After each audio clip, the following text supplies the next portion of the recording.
Not everyone who enters the NBA leaves victorious. Some leave destroyed, others forgotten, silenced. Their downfalls are not shown in retrospectives. Their names disappear from broadcasts, but they are there in the shadows, on the streets, in addictions, in solitude. This is the video the NBA doesn't want you to see. The minds destroyed, the stories that were censored, the players that the NBA wants to forget. Delonte West, from millionaire success to ruin on the streets. Delonte Morris West was born on July 26, 1983, in Washington, D.C. From an early age, his life was marked by emotional turmoil and invisible trauma.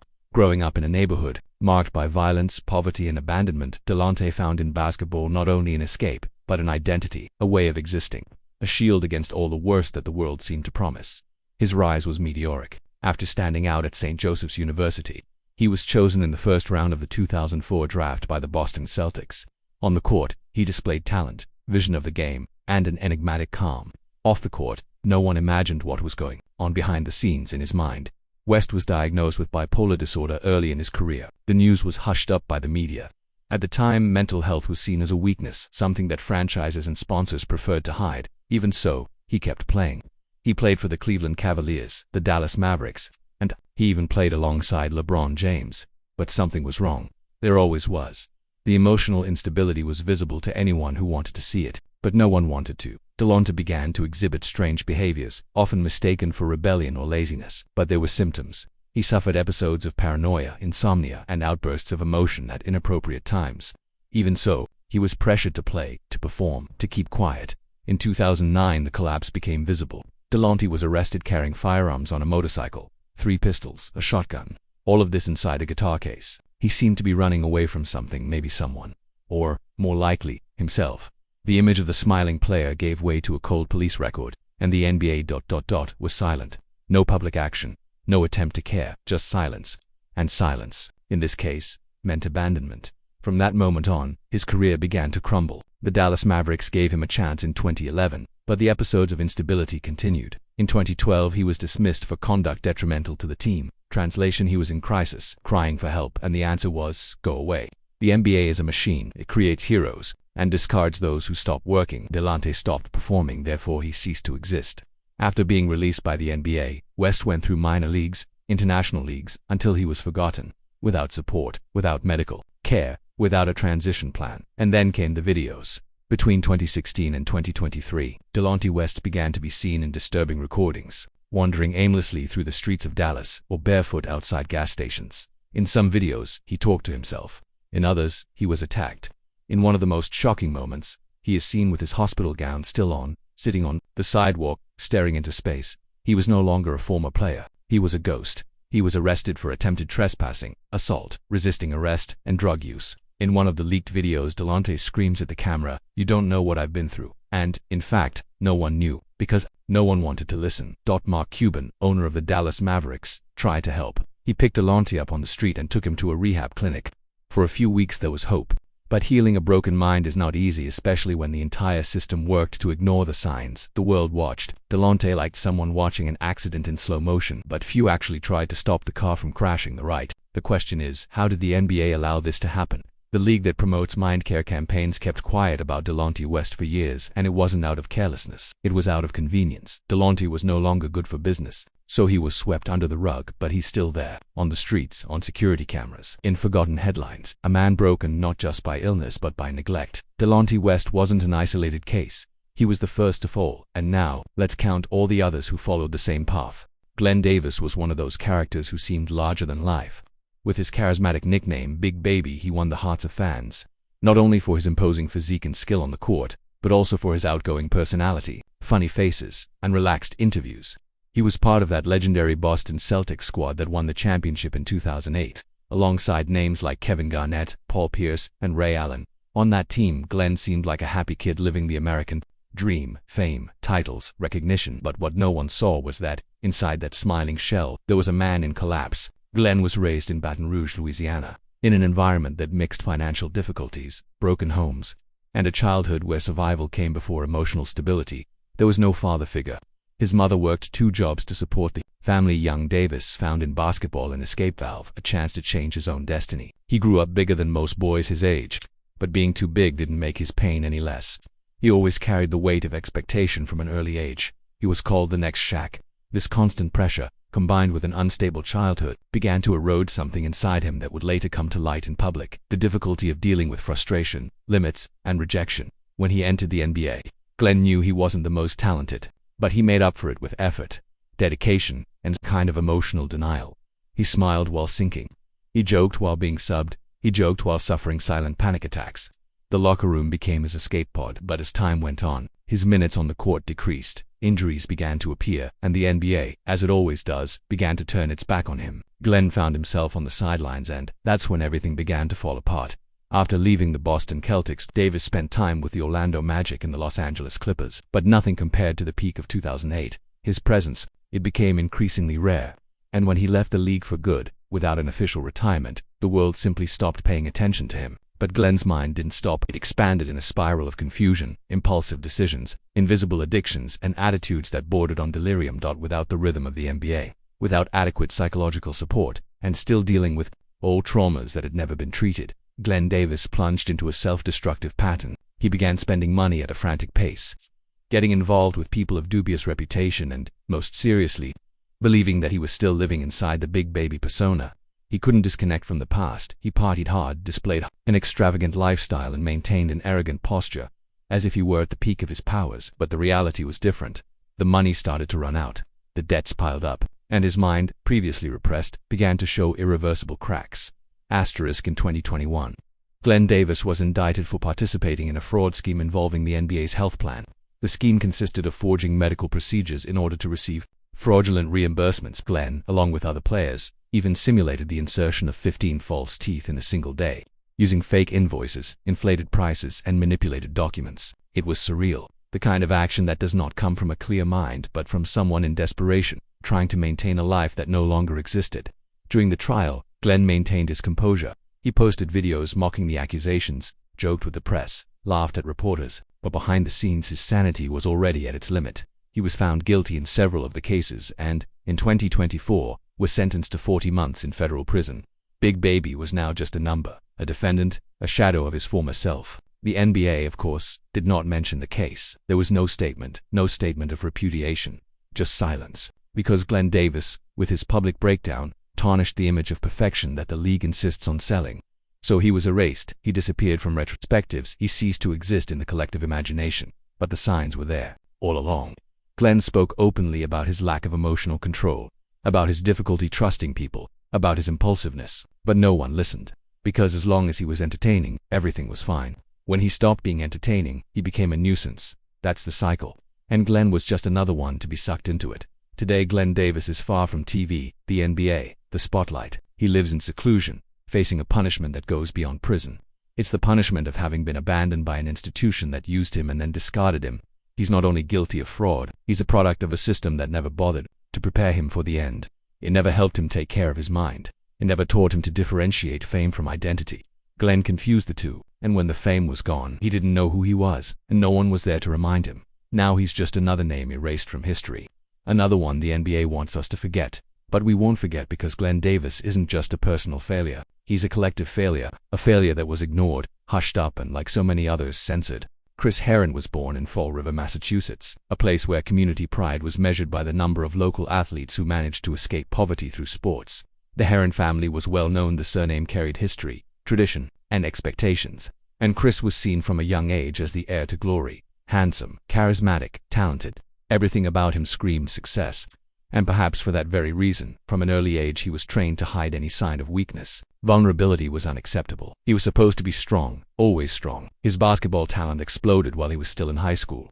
Chris was a national star, featured on the cover of newspapers, in local documentaries, and interviewed in sports magazines. He earned a scholarship to play for Fresno State University, and even before he made his college basketball debut, he had already been considered a possible first-round pick in the NBA draft. But what no one saw was what Chris already knew. He was sick, and it wasn't in his body, it was in his mind. During his adolescence, Chris began drinking in secret, experimenting, running away from himself in the hallways of school, at secret parties, in lonely nights. Drinking became a routine, then pills, and soon heroin. Yes, while still a teenager, he had already tried the substance that would become his downfall.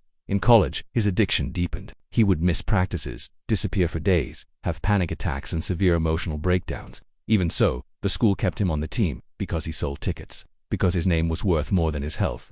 The institution covered up the scandals. The coaches made excuses. The directors pretended not to see, and Chris continued, destroying himself. In 1999, he was drafted by the Denver Nuggets, a dream come true at least on paper. In practice, Chris was in such a deep emotional abyss that not even the millions and the status of an NBA player could rescue him. He used cocaine before practices, heroin before games. He would arrive at games shaking, sweaty, in withdrawal, and yet he played. He was traded to the Boston Celtics the following year, a symbolic return to his hometown. But nothing changed. He was completely dominated by addiction. He even injected himself with drugs in the locker room, minutes before going on the court. On one occasion that was later documented, he overdosed hours before a game, and even then, he tried to hide it, for fear of losing his contract. The NBA, they knew, the doctors knew, the coaches knew, but he was too valuable to be dismissed and at the same time, too disposable to be treated. The system kept him in operation as long as he was useful. When he wasn they got rid of him. Chris was quietly dismissed. No statement, no tribute. He disappeared from the NBA as if he had never existed. From that moment on, his life became a chaotic roller coaster of hospitalizations, overdoses, suicide attempts, and arrests. He lost everything: contracts, friends, respect, dignity. He slept in cars, in cheap motels, on sidewalks. He suffered 11 overdoses and was declared clinically dead in one of them. His body was no longer responding, but his mind still screamed for help, for forgiveness, for redemption. He stole to buy drugs. He forged prescriptions. He deceived family members. Chris was no longer Chris. He was a zombie, a specter, a survivor of the shadows. His desperate wife often found him unconscious. His children, too young to understand, grew up with the smell of death haunting the hallways of their home. In 2008, after a near-fatal overdose, Chris was admitted to a rehab clinic far from everything. There, he spent months in isolation, and emotionally, for the first time, he was forced to face what he had become. And slowly, very slowly, he began the process of rebuilding. But the damage had already been done. His name had disappeared from the NBA records. His past had become taboo. No commentators mention him. No jerseys are sold. No tributes. Chris Herron was erased, as if he had never existed. The most perverse, the thing is that, today, he is alive, recovered, sober, and yet, forgotten. Chris has dedicated his life to preventing addiction. He created the Herron Project, a foundation that offers psychological support and rehabilitation clinics for young athletes. He travels the United States giving lectures on mental health. With each story he tells, he relives his own hell, but he believes that, perhaps, he is saving someone. And despite all this, the NBA has never recognized his work. It's never invited him back. It has never apologized for abandoning him while he was bleeding internally. Because for the NBA, recognizing Chris Herron would be admitting that it failed. And he failed miserably. He allowed a sick, vulnerable kid to sink into the deadliest addiction on the planet in exchange for a few baskets, a few tickets, a few contracts. Chris Herron survived, but thousands did not. He is the exception, not the rule, and his story is living proof that the sports system which pretends to care still prefers the convenience of silence. He should be remembered as a symbol of overcoming, but the NBA would rather he be forgotten. And that is why we are here, so that these stories do not disappear, so that broken minds are not silenced, so that the next Chris Herrons do not die in silence, while everyone applauds their performance. Royce White is one of the most controversial and underrated stories when it comes to mental breakdowns in the NBA, a player whose talent was overshadowed by a system that preferred to ignore his struggles with anxiety rather than help him overcome them. From a young age, White demonstrated extraordinary potential. With remarkable athletic ability and refined technical ability, he was considered a promising player for American basketball, especially for his performance in college basketball at Iowa State University. But what few knew and what Royce himself struggled to communicate was the crushing toll that generalized anxiety took on his mind. The simple act of flying, something essential for an NBA player, was torture for him. White suffered intense and debilitating panic attacks whenever he had to board planes for games, something that is routine for most players. This condition caused numerous legal battles and emotional distress throughout his career. In 2012, when he was selected by the Houston Rockets in the NBA draft, he was hoping to launch his professional career. However, conflicts with the franchise soon arose. The Rockets in the league showed little patience or understanding for his mental health needs. Instead of offering support, he was treated as a problem, a difficult and undisciplined player. The pressure to overcome his anxiety without adequate help, coupled with the lack of institutional support, resulted in deep frustrations. In 2013, after several failed attempts to adapt, White was sent to the D-League, now the G-League, a kind of development league, a clear sign that his future in the NBA was in jeopardy. This decision, more than a sporting consequence, was a sentence for his career and his mental health. Isolated from the main roster and without the necessary support network, he entered a cycle of emotional self-destruction. His name, which could have been among the greats, began to disappear from the media and the fans' radar. In addition to anxiety related to flying, Royce faced a series of other psychological challenges, including depression and symptoms associated with obsessive-compulsive disorder. He himself revealed in interviews that he felt trapped in a body and mind that betrayed him. The guilt of not living up to expectations, the pressure of a system that didn't understand him, and the stigma that still surrounds mental health in professional sports pushed him into an emotional abyss that was almost impossible to escape. Despite numerous attempts to return to the NBA, the climate of judgment and lack of empathy prevailed. The league and the franchises were not prepared to welcome someone with his particularities. The silence imposed on his condition left him helpless. The lack of clear policies to care for the mental health of players proved, once again, fatal. Today, Royce White fights to be heard, to be remembered not as a failure, but as a warning. His case is emblematic of how far the sports system still needs to go to treat mental health with the seriousness it deserves. His story, like so many others, was silenced, censored, hidden, and it is this truth that we need to reveal.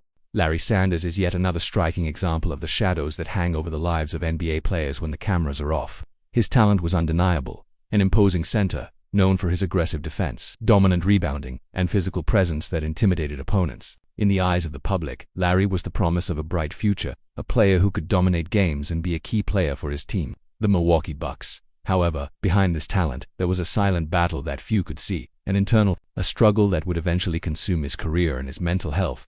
From the beginning of his professional career, Larry struggled with growing anxiety that began to interfere not only with his athletic performance, but also with his personal life. He suffered from depression, anxiety attacks, and episodes that kept him away from training and competitions. The pressure of the NBA, the rigor of the seasons, the expectations of fans and coaches themselves created a toxic environment that exacerbated his mental problems. The constant need to maintain a strong and invulnerable image, typical of the high-performance sports environment, made it difficult for Larry to seek help or even admit his difficulties. In 2015, after a season marked by emotional ups and downs, Larry Sanders surprised the world by announcing an indefinite hiatus from his career to seek treatment for his psychological disorders. For many, it was a shock to see a player at the top of his game make such a drastic decision. But for Larry, it was an act of survival. He revealed that the NBA environment, far from being welcoming, was hostile to those who needed to take care of their mental health, and that the fear of judgment and rejection were almost insurmountable barriers. During his time away from the court, Larry dedicated himself to therapy and self-care, trying to rebuild an identity beyond basketball. However, returning to the sport was not easy. The lack of understanding from teams, the pressure to return quickly, and the stigma that still exists, made it difficult for him to reintegrate. The locker room, which should have been a supportive space, became a minefield of judgments and prejudices. Despite this, Larry Sanders tried to get his career back on track, but the signs of mental exhaustion were evident. The player was unable to stay in the NBA for long after his return, and ended up leaving the courts altogether. His post-career silence was eloquent. What was left unsaid spoke for him. The lack of adequate support, isolation, and the lack of clear policies to protect the mental health of athletes condemned Sanders to a gradual erasure. Today, Larry lives away from the spotlight, seeking balance and trying to deal with the remnants of the internal battles that marked him. His story, although less talked about, is a painful testament to the failures of the sports system to offer real and human support to its players. Larry Sanders' case is not just about an individual collapse, but about a system that failed to protect those who bear the weight of the spectacle. He is yet another name that the NBA preferred to forget, an example of the mentality that still needs to be revolutionized. Larry Sanders' mental breakdown should be a wake-up call for change, a warning to future players not to face the same silent, invisible fate. Vin Baker was a name that shone brightly on the NBA courts during the 1990s. A four-time All-Star, Baker was the epitome of success that many young people aspire to: talent, money, fame, and recognition. But behind his smile and achievements, there was a secret battle that few had the courage to face: alcoholism, which slowly corroded his life and career, transforming him from a promising star into a man lost in darkness. Raised in Lakewood, Washington, Baker's childhood was marked by family instability and financial challenges. Basketball was his escape and his salvation, and he quickly became one of the greatest prospects in American sports. His imposing physique and versatile style impressed in every game, and his million-dollar contracts only reinforced the idea that he had everything to be one of the greats of the league. However, external and internal pressures began to affect him deeply throughout his career.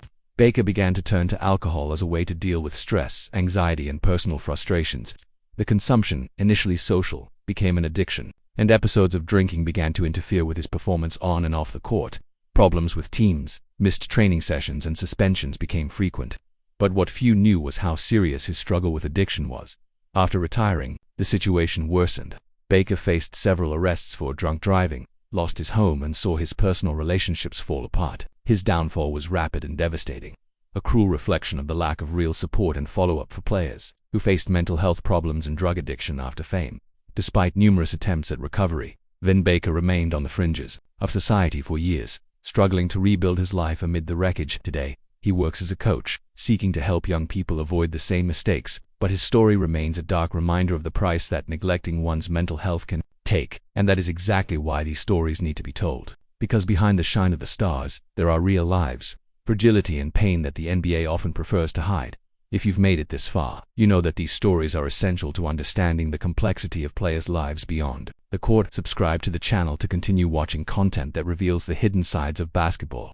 Leave a like to show that you support raising awareness about mental health in sports, and share this video so that more people can learn about these stories that the NBA doesn't want you to know. Together we can help build a future where players are valued not only for their skills, but also for their humanity. Thanks for watching, and see you in the next video.